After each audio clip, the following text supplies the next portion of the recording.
श्री महावीर भगवान की, परम पूज्य आचार्य भगवान गुरुदेव वसुनंद मुनिराज की, अहिंसा में विश्व धर्म की।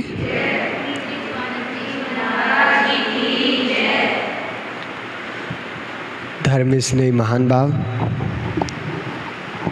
पिछले दिनों हमने छह ढाला के कुछ काव्यों के माध्यम से देखा हम सभी कैसे कैसे घोर कष्टों को सहते हुए आए हैं, कैसे हमने निगोद अवस्था को देखा,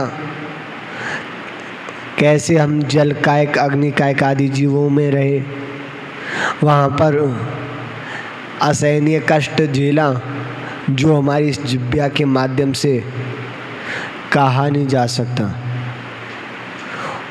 उसके बाद विचार करो, त्रियंचवी बने तो कैसे बने होंगे। कुछ पुण्य का उदय आया, ऐसे नहीं बनते। पुण्य चाहिए। एक व्यक्ति को 1 रुपया मिला उसके लिए भी पुण्य, और एक को 100 मिले उसके लिए ज़्यादा पुण्य। ऐसे ही जो चीटा बने ये पाप के उदय से नहीं बने, पुण्य के उदय से बने। और अगर आप चीटी चेटा बनते हो तो पाप के उदय से बनोगे, क्योंकि आपका पोस्टिंग नहीं हो रही, आपका क्या हो रहा है, आप डाउन हो रहे हो, तो आपको पाप का उदय। लेकिन जो जीव नाली में पड़ा था वो ऊपर आया थोड़ा तो वो बढ़ा, लेकिन जो ऊपर सड़क पे चल रहा था वो नाली में गिर जाए तो डाउन हो गया। तो उसके लिए तो अच्छा है, जो ट्री वगैरह बना, जल का एक जीव बना, उनके लिए तो अच्छा है, लेकिन आप लोगों के लिए कतई अच्छा नहीं है। तो यहाँ पे बता रहे हैं, जब हम और आप, ऐसा नहीं हम सिर्फ हम आपको कह रहे हूँ महाराज जी, जब देखो तब हमें जानवर बनाते रहते हो, कभी नरक में भेजते हो, कभी निगोद में भेजते हो, कभी पेड़ बनाते हो, कभी अग्नि का एक जीव बनाते हो। हम भी उसमें शामिल हैं। ये अतीत हमारा भी रहा है, हम सबका अतीत इतना भयानक रहा सच में। कभी सोचना, तुम इसी जन्म की सोचते हो कि देखो मैं उस व्यक्ति के साथ बैठता था और वो बेचारा चला गया, उसको याद कर कर के रो रहे हो। उस अतीत को देख लो जिसमें तुम्हारा पूरा परिवार था, वो ना रहा। आपको पता है नेमिनाथ भगवान के वंश में कितने लोग थे? कितने? ये जो सौरीपुर है ना बटेश्वर के पास, ये पूरा एक देश था, एक कंट्री थी पहले, और उनके वंश में 2.5 करोड़ लोग थे। कितने? और आज कितने हैं? आज एक भी नहीं है।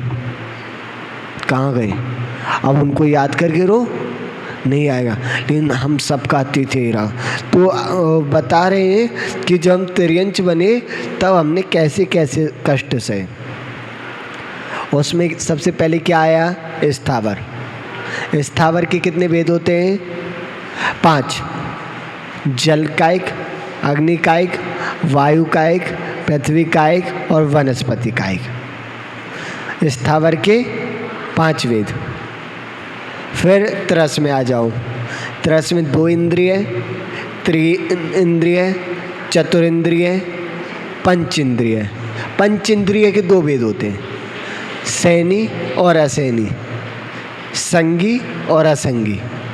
कुछ भी कह सकते हैं, चाहे सैनी असैनी कह सकते हैं, चाहे संगी असंगी बोल सकते हो। ठीक है, हाँ।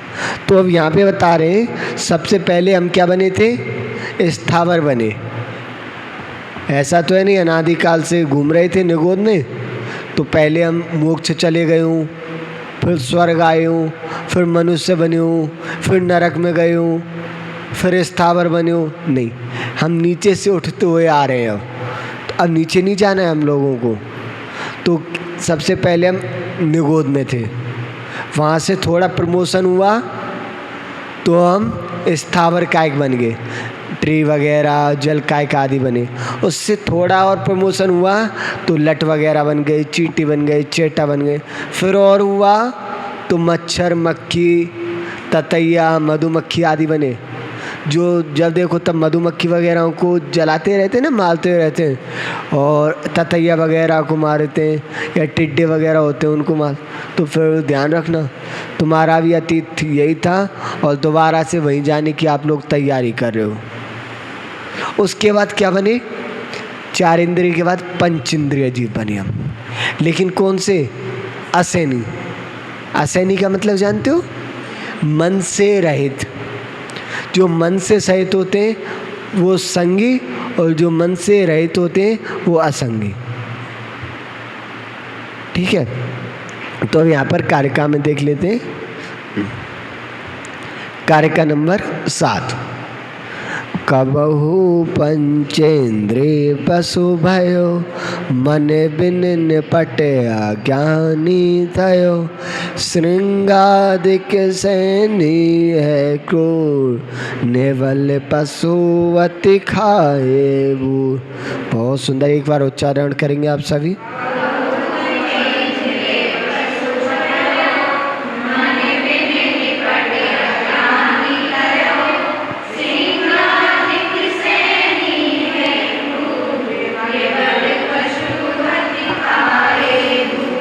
वाह। यहाँ पर बता रहे हैं कबहु। कबहु का मतलब क्या होता है? कवि। पंचेंद्रिय पशु यानी कि त्रियंच, भयो यानी कि हुआ। एक एक शब्द को देखते चलना, क्योंकि ये जब आपका प्रश्न पत्र आएगा आपके हस्त में, तो उसमें ये शब्द आएंगे कि इसका तात्पर्य क्या है, इसका मतलब क्या है। तो तब सोचोगे इसका मतलब क्या बताया था महाराज ने। मन बिन, मन के बिना, निपट यानी कि अत्यंत। अज्ञानी किसे कहते हैं? मूर्ख। थयो, भयो और थयो। भयो का मतलब होता है हुआ, और थयो का मतलब भी हुआ। दोनों का मतलब एक ही है। और सैनी यानी कि सैनी को संगी भी कह सकते हैं। कवि अज्ञान के वशीभूत होकर मूर्ख भया और सैनी हुआ। सिंहाधिक सैनी है क्रूर, और कवि जब संगी भी हुआ तो सिंह बना, क्रूर पशु बना होकर अपने से निबल भूर अनेक। पशु यानी कि त्रियंच, हाथी कहते हैं ना, हत्यारा कहीं का। हाथी शब्द वही का है। आप संस्कृत के पढ़ेंगे, पठते पठते पठंती लठक लगा वगैरह, तो उसमें आएगा हाथी यानी मार कर, मार कर खाए यानी कि खाए। अब इसका कारिका का संक्षेप में देखते हैं। यहाँ पर कहना चाह रहे हैं कि जब हम पंचेंद्रिय भये तो कभी मन के बिना होए, मूर्ख भये। लोगों ने हमारे साथ क्या क्या नहीं किया, वो सब किया जो हमने कभी सोचा भी ना हो। और जब मन भी आया तो कैसे बने हम? क्रूर बन गए, शेर बने, या और सियार आदि, या और जो जंगली जानवर होते हैं हिंसक पशु, वो बने। और हमने निर्बल पशुओं को मार के खाया, बिल्कुल दया नहीं की। यही संसार के नियम है। जो तुमसे बड़ा है उसके सामने तुम बोल ना पाओगे। ये कहानी हम सब की है। हमारे सामने कोई हमसे बड़ा महाराज है, हम उसके सामने तो ना बोलेंगे, लेकिन कोई ब्रह्मचारी आ जाए उस पर गुस्सा निकाल देंगे पूरा।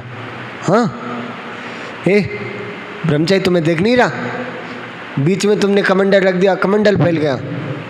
और कोई बड़े महाराज से फैल जाए, महाराज जी गलती हो गई मुझसे, मैंने बीच में रख दिया। ये संसार की दशा है। आपकी मम्मी आपको डांटते थे, कुछ ना कहोगे, कुछ ना कहोगे, और कहती हो पता नहीं। लेकिन आपसे कोई छोटा है आपके घर में और वो कुछ जरा सी शरारत कर दे तो आप आग बबूला होकर उसकी गाल पे 2-4 लगा दोगे, और फिर बाद में पूछोगे अब बता क्या हुआ। एक बार हम लोग बैठे थे, गुरुजी ने यही प्रश्न पूछा कि आप लोग, तुम आर्यका श्री नंदिनी माता जी जो तिजारा की नगर गौरव है, उन्होंने बताई थी कि संसार की दशा यही है गुरुजी, कि जो हमसे बड़ा है वो हमें मार के खा रहा है, और जो हमसे छोटा है उसे हम मार के खा रहे हैं। बोले बेटा तुमने बिल्कुल सही कहा। सबसे अपने अपनी मन का जो चिंतन है वो पूछते हैं हमारे गुरुजी कि बेटा आज तुमने क्या चिंतन किया, आज तुम्हारा कैसा रहा, क्या विचार आया। तो हम सब बताते हैं अपने गुरुजी को। तो उनकी वो बात, वो पॉइंट हमें आज तक याद है कि माता जी कह रही थी गुरुजी इस संसार में ऐसा ही है, जब हम छोटे के साथ रहते हैं तो उस पर अपना गुस्सा निकाल लेते हैं, और हमसे कोई गलती हो जाए और बड़ा सामने तो वो हमें डांटता है, और छोटा सामने तो वो कुछ ना कहेगा, गलती हमारी फिर भी हम उसे डांट देंगे। इसलिए वो भी क्यों? क्योंकि अनादि काल से हमारे वही संस्कार रहे ना। आप सबके साथ भी ऐसा होता होगा, होता ही नहीं होता? नहीं होता। आपका कोई बड़ा तुम्हें कुछ कह दे, तुम पलट के जवाब ना दे पाओगे, क्योंकि तुमने जवाब दिया, उसने लगाया, आपको पता है। और छोटा है तो उसको आप 100 बात सुना दोगे, ये होता है सर। इसलिए वो दुख सही। हम हिरन थे, जा रहे थे और कोई क्रूर पशु आया, हम लोग घास फूस खा रहे थे रूखी सूखी, और सोचो उसने अपने नुकीले दांतों से हमारे पूरे शरीर को चीरा होगा, कितना कष्ट हुआ होगा। सोचना, विचार करना। अभी कोई आप जा रहे हो वाक्य और कोई कील निकली हो और वो आपके एकदम से पैर में लगे और आप एकदम रुक ना पाओ, संभल ना पाओ, आप गिरो और कील आपको यहाँ से पूरे पैर को चीरते हुए निकल जाए, कितना कष्ट होगा। होगा नहीं होगा? चाकू वगैरह से आप लोग सब्जी वगैरह बनाते हो और चाकू चल जाए, और यहाँ से यहाँ तक चाकू चल गया, 5 दिन तक उंगली सीधी ना कर पाओगे। और सोचो जब तक आपकी मृत्यु ना हो गई, आपकी आत्मा शरीर से ना निकल गई, तब तक वो जीव, वो सिंह आपको मार के खाता रहा और आप चिल्लाते रहे। उस समय कोई बचाने ना आया, आप निर्बल थे, अकेले थे। आइए, हाँ आइए आइए, हाँ हाँ। तो महान भाव, तो हम लोगों ने ऐसे ऐसे कष्ट सहे, तो हम लोग फिर भी इन चीज़ों को भूल जाते हैं। आज चोट लगी, 2 दिन बाद पुनः भूल जाएंगे कि देखो हमें चोट लगी थी, उस समय कितना कष्ट हुआ था। कह तो सकते हो कि बहन बहुत तेज़ लगी थी, बहुत दर्द हुआ, लेकिन उसे आप महसूस ना कर पाओगे। आपने रसगुल्ला खाया है? खाया है कभी रसगुल्ला? हाँ। और आपसे अब कोई पूछे कि कैसा होता है वो, आप ये तो कह दोगे बहुत मीठा होता है, बहुत अच्छा होता है, लेकिन फील करके नहीं बता पाओगे। वो जो उस समय टेस्ट आया था, उस समय स्वाद आया था, उस स्वाद को आप कह नहीं पाओगे और उसे महसूस भी नहीं कर पाओगे। नहीं कर पाओगे। कह सकते हो बहुत मीठा था, आनंद आ गया, लेकिन वो जो उस समय फील हुआ था वो फील नहीं कर पाओगे। ऐसे जो कष्ट हमें उस समय फील हुए थे उसे हम फील नहीं कर पा रहे, इसलिए भूल गए। अगर वो याद रहे ना कि देखो अभी आप को कोई डॉगी, आप जा रहे हो पढ़ के और कोई डॉगी पीछे पड़ जाए, फिर देखो, और अगर वो डॉगी दांत लगा दे कितना कष्ट होगा। इतना सा दांत थोड़ा सा कट किया, उससे इतना कष्ट हो रहा है। तो शेर के तो इतने बड़े बड़े दांत होते हैं, वो आपको पूरा, मतलब ये नहीं कहोगे आप शेर से कि शेर भैया मेरे हाथ को मत काट, यहाँ ज़्यादा दर्द हो रहा है, या मेरे पेट को मत काट, या गर्दन में दांत मत लगा, बहुत कष्ट होगा। वो तो आपकी गर्दन पकड़ के, हमने टीवी में देखा था पहले कि जो शेर वगैरह होता है शिकार करता है तो झपट के आता है, और जो हिरन वगैरह गाय वगैरह होती है उनकी गर्दन पे वार करेगा। और सोचो आपकी गर्दन पे कोई नुकीले नाखूनों से ऐसे करके ऐसे करे, कितना कष्ट होगा। और वो तो जब तक पकड़ के रखता है जब तक आपकी जान ना निकल जाए। और मैं तो लगता होगा कि भगवान अभी हमारी मृत्यु हो जाए, क्योंकि इतना कष्ट हो रहा है, लेकिन इतनी आसानी से होती नहीं है ना मृत्यु भी। तो हम लोगों ने, आपने भी ये सब कष्ट सहे। और कैसे थे? त्रियंच गति के कष्ट बता रहे हैं। इतना ही कष्ट नहीं होता कि बस शेर ने मारा और फ्री, इतना ही नहीं होता, और भी होते हैं। कबहू आप भयो बलहीन, सवलन कर खायो अति दीन। छेदन भेदन भूख प्यास, बाहर बहने में आत्म त्रास। एक बार उच्चारण करेंगे।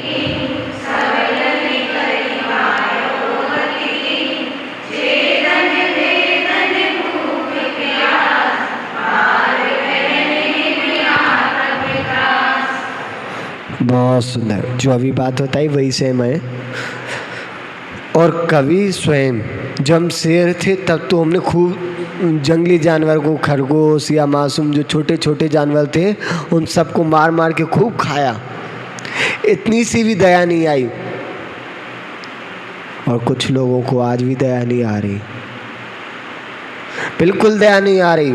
पहले लोग दयालु होते थे और अब के लोग दयालु दयालु दयालु, सुबह आलू, शाम आलू, रात को आलू, आलू आलू। दया निकल गई, अब दयालु नाम का शब्द ही नहीं रहा। हाँ, दया किसकी होती है? जो आलू नहीं खाता। और जो आलू खा रहा है उसकी दया नहीं है। उसका नाम चाहे तुम दयालु रख दो, चाहे दयाचंद रख दो, कोई फर्क नहीं पड़ना। लेकिन जिसमें दया ही नहीं है तो क्या फायदा? महान भाव। तो जब हम स्वयं बलहीन हुए तो फिर दूसरे जानवरों ने हमें मार के खाया।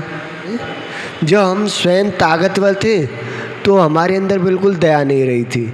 हमने जीव जंतु को खूब मारा, खूब मारा।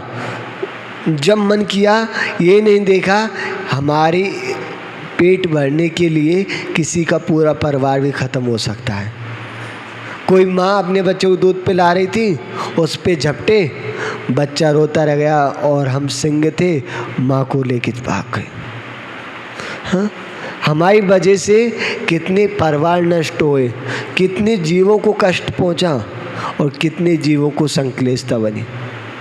और जब हम स्वयं बलहीन हो गए, हमारे अंदर ताकत ना रही, तो फिर उन्होंने हमें मार मार के खाया। ये तो चक्र है, आज ऐसे चल रहा है, कल ऐसे चलेगा। ये कुएं की आवाज़ है।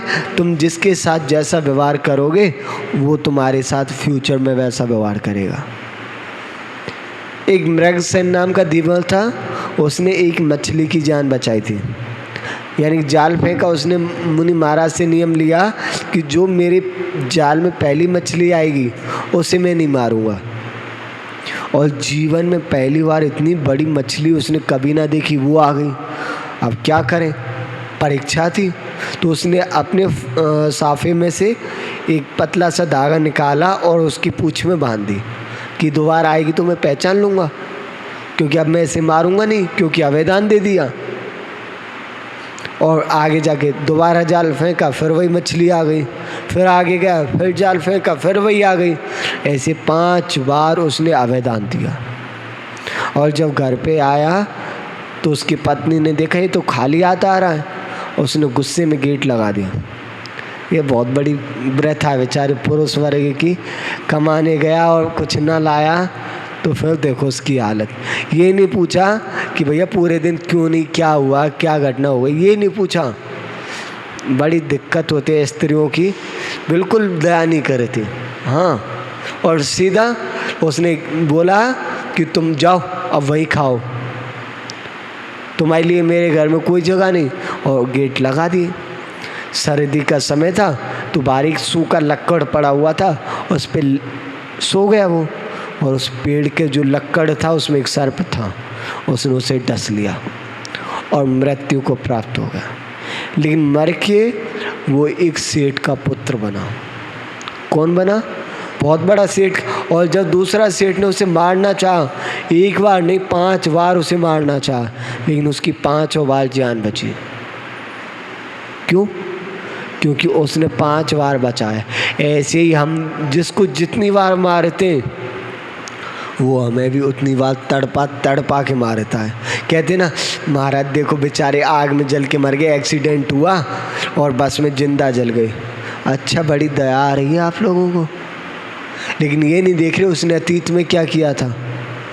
उसने कैसे कैसे लोगों को कल कोई बता रहा था, एक वीडियो दिखा रहे थे, बच्चे लोग आए तो किसी ने, एक डॉगी था और उस बेचारे को क्या किया, मजाक के लोग में आजकल क्या पता नहीं ट्रेंड चल गया है, फ्रैंक करते, कोई मासूम लोग बैठे हैं, कोई जीव है उसको पानी में गिरा देंगे या, तो एक जिंदे डॉगी को, श्वान को गाड़ दिया ज़मीन में, जिंदे डॉगी को। फिर वहाँ से कोई सज्जन निकल रहा था, उसने देखा ये कुछ दबा रहे, तो जैसे वो आया तो वो भाग गए, तो उसने गड्ढा खोदा तो देखा उसकी सांसें धीरे धीरे चल रही, पूरी मिट्टी हटाई और वो जब कुत्ते को निकाला तो मतलब वो मरने की हालत में था। तो सोचो जिन लोगों ने उसके साथ ऐसा व्यवहार किया है उन सब के साथ क्या होगा, उनको स्वर्ग का वैभव मिलेगा क्या? वो कहे अब हम राजा बन जाएं, राजा बनेंगे क्या? नरकों में तड़पोगे, तुम्हारे साथ भी यही होगा। हमें तो कई बार रोना आता है, हम जब बचपन में थे तो ये होते हैं ना टिड्डी वगैरह, टिड्डी आती हैं तो नहीं जानते थे क्या गलत है क्या सही है, तो पकड़ के मार देते थे।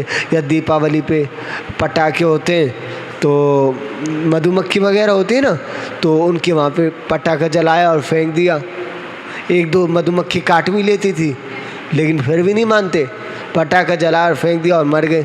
और जब हम घर छोड़ के आए तो हमने गुरुजी से सारी बात बताई, गुरुजी हमने ऐसे ऐसे किया घर में, और खूब रोए भी गुरुजी के पास, गुरुजी प्रायश्चित दे दो, हमने ऐसा ऐसा किया। तो गुरुजी ने कहा कोई बात नहीं, प्रायश्चित दिया गुरुजी ने बहुत सारा कि बेटा इतनी जाप लगाओ, इतने ये करो उससे, और आपको गिलानी हो रही है तो प्रायश्चित दे रहा हूँ, गिलानी नहीं हो, प्रायश्चित लिया जाता है और अपराध के लिए दंड दिया जाता है। अपराध आपने भी किया, अपराध आपने भी किया, आपने मुझसे कहा कि महाराज से मुझसे गलती हो गई तो आपको प्रायश्चित दिया और आप स्वीकार नहीं कर रहे तो आपको दंड मिलेगा। तो महान बाब यही बता रहे हैं। तो हम जब कमज़ोर थे तो हमको और त्रियंचों ने मार के खाया, और उसके बाद ओहो छेदन यानी कि छेदा जाना, भेदन भेदा जाना, भूख प्यास, भार बहन यानी बोझा ढोना, हिम यानी ठंड, आतप यानी कि गर्मी आदि दुख सही।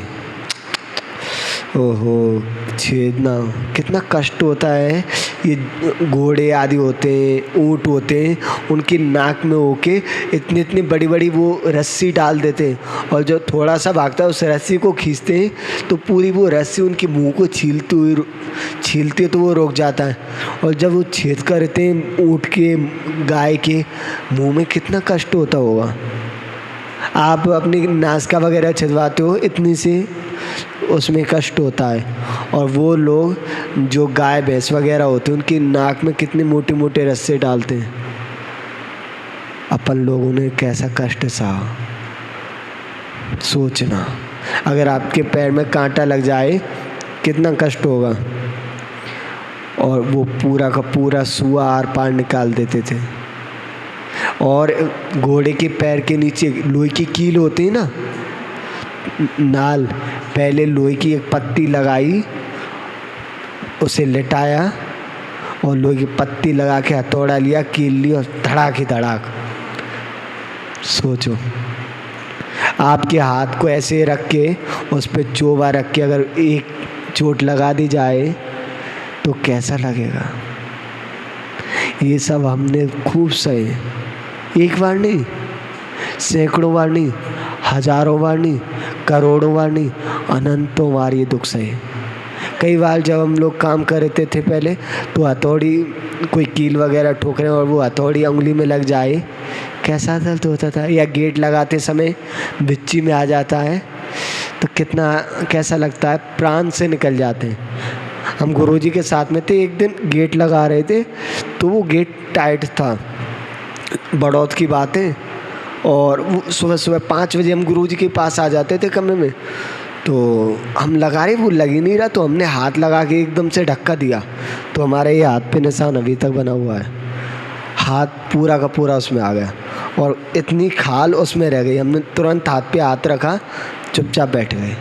छोटा सा कमरा था। भैया बोले, भैया क्या हुआ? उस समय भैया जी थे, हम कुछ नहीं बोले। भैया बोले कुछ तो बोल भाई, क्या हुआ? क्योंकि अगर जैसे मुंह खोलेंगे तो चीख निकलेगी। गुरुजी बोले क्या हुआ? और जैसे भैया ने हाथ हटाया पूरा खून ही खून। गुरुजी बोले भाई ये क्या हुआ? गुरुजी इससे लग गई। गुरुजी ने तुरंत भैया से कहा पट्टी निकालो। पट्टी ली, बैंडेज लगाई। 15 दिन तक घाव रहा। और सोचो वो कष्ट कैसा था। वो कुछ भी नहीं था, कुछ भी नहीं। जो हम लोगों ने पाप किए ना, आप देखो, आप अपने आप स्वीकार करते हो नहीं करते हमें नहीं पता, लेकिन हम स्वीकार करते हैं कि हमने सच में इस जन्म में खूब पाप किए, खूब जीवों को मारा और खूब कष्ट भी दिया। तुम कई बार सोचते हैं ये अंतरा वगैरह आते ना, या चोट वगैरह लग जाती है, बीमार हो जाते हैं, बहुत अच्छा भगवान आज कट रहे हैं, आज मेरे शरीर में अनुकूलता है, सब कट जाएं, नहीं पता नहीं आगे चल के मैं कौन सी गति में होऊंगा, कौन और कहाँ पे होऊंगा, कैसे, और वहाँ पे कोई बचाने वाला होगा या नहीं होगा। यहाँ पे तो आप सब लोग हो, गुरु जी हैं, सब हैं, कोई चिंता नहीं, आगे पता नहीं ना कौन होगा। तो महान भाव हम सब ने ये दुख भी सहा। अगली भूख प्यास, जानवरों का आपने देखा है, एक टाइम होता है शाम का 4-5 बजे, उस समय उनको न्यार वगैरह घास फूस डाल दिया जाता है और उसी समय पानी रख दिया जाता है, या तालाब पे ले जाते हैं गाँव में। तो शहरों की पता नहीं, हमने देखा नहीं शहरों में, एक ही टाइम, और सुबह पिला दिया पानी, शाम को पिला दिया पानी, बस। और आपको प्यास लगी तो फ्रिज खोला, तुरंत बोतल निकाली, कट पी गए। उनके ऊपर सोचा है कभी कैसा कष्ट होता होगा? गला सूख रहा, आप कहते हो ना महाराज जी आपका गला नहीं सूखता गर्मियों में, हम लोग तो पूरे दिन पानी पीते हैं और आप 24 घंटे में एक बार पानी पीते हो, सच बताएं? सूखता है, सूखता है और कष्ट भी होता है, ऐसा नहीं होता। हम उन्हें कि अरे हो रहा है फिर भी झूठ बोले, नहीं होता है, लेकिन हम उस कष्ट को उससे कंपैरिजन करते हैं, उसके सामने ये हमारा कष्ट कुछ भी नहीं है। आज हमारे पास सारी अनुकूलताएं, ज़्यादा गर्मी लगी तो गीली टॉवल करके अपने पेट पे रख ली, गले पे रख ली, ब्रह्मचारी भैया ने ठंडा तेल लगा दिया, ठीक हो गए। लेकिन उस समय किसने क्या किया था, कितनी भूख प्यास से हमने। और चलो अब तुम कमरे में बैठे, पेड़ से बांध देते थे, धूप आ रही है, और क्या होता है, गले में इतनी बड़ी रस्सी बांधी, ना बैठ सकते, जहाँ छाया आ रही है वहाँ तक पहुँच नहीं सकते, 2 हाथ की रस्सी और छाया है 4 हाथ पे, धूप में खड़े और बैठ भी नहीं सकते, ना खड़े हो सकते, क्या हालत होती होगी। बोझ ढोना, अभी आपसे कहें सुनो बहन जी ये तख्त उठाओ और अकेले अपने घर ले जाओ, क्योंकि महाराज हम पे ना चले, लेकिन उस समय ना चाहते हुए भी हमारे पीठ पे पहले तो वो बैलगाड़ी, उसका वजन, उसके बाद उसमें बोरी रख दी खल की, गेहूँ की, सरसों की, और कुछ सामान रख दिया। क्षमता थी हमारी हम 100 किलो ले जाएंगे, लेकिन उसने रख दिया 500 किलो। ऊपर से खुद बैठ गया, अपने दोस्तों को बिठा लिया और फिर मार रहा है हमें कोड़े। हम जब ध्यान ट्रेन से आते थे, तुम कहते थे घर वालों से कि हम तो तांगे में जाएंगे, हमें तांगे में बहुत अच्छा लगता है, घोड़े का जो, तो हम बैठे जाते थे घोड़े पास आगे की तरफ, और हमें बड़ा अच्छा, आज सोचते हैं उस समय बड़े शौक से बैठते थे भाई साहब आप। और हम अकेले नहीं, कम से कम 20-30 सवारी उससे एक घोड़ा बुग्गी में बैठा है, और घोड़े में वो चाबुक मार रहा है और वो भाग रहा है घोड़ा, सोचो उसको कितना कष्ट होता होगा। विचार करना ये सारी चीज़ें, ये सारी चीज़ हमने सही। उसके बाद हिम और गर्मी, ठंडी गर्मी भी सही। अभी तो आप बहुत बढ़िया हो, गर्मी लगी तो पंखा चला लिया, ठंडी लगी तो रूम में हीटर लगा लिया, सीगड़ी जला ली। उस समय सोचो, अभी हम बद्रीनाथ गए थे तो वहाँ ठंडी बढ़िया वाली -2 -3, और जब हम प्रातःकाल 3-4 बजे के आसपास मंदिर गए दर्शन करने, और जैसे हम दर्शन करके आए, जीवित जात न बने, अति संक्लेश भावते मरो, घोर स्वप्र सागर में पर। सिंपल सी है, आपको समझ में आ गई होगी। एक बार उच्चारण